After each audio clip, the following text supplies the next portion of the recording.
El Mencho, l'un des barons de la drogue les plus recherchés au monde.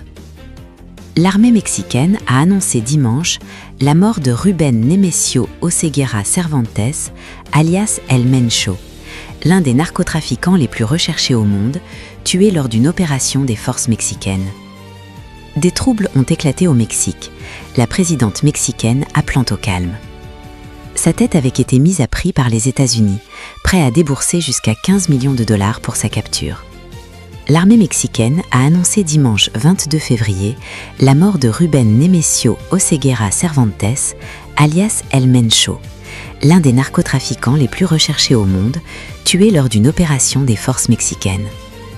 Ancien agent de police, Nemesio Oseguera dirigeait le puissant cartel de Jalisco Nouvelle Génération, qui est devenu ces dernières années un des gangs les plus puissants du pays, rivalisant avec le cartel Sinaloa d'un autre baron de la drogue, Joaquín El Chapo Guzmán, actuellement emprisonné aux États-Unis. Il est mort lors d'une opération des forces fédérales dans les montagnes de l'État de Jalisco Ouest. L'armée a précisé dans un communiqué que El Mencho avait été blessé lors d'une opération menée dans la localité de Tapalpa et qu'il était mort pendant son transfert par voie aérienne vers la ville de Mexico. Sa mort est l'un des coups les plus durs portés au narcotrafic depuis l'arrestation des fondateurs du cartel de Sinaloa. Washington a salué l'opération visant El Mencho.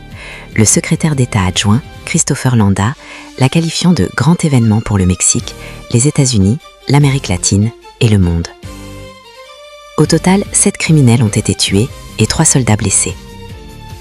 2 membres du CGNG ont été arrêtés et diverses armes ont été saisies, notamment des lance-roquettes capables d'abattre des avions et de détruire des véhicules blindés, selon la même source.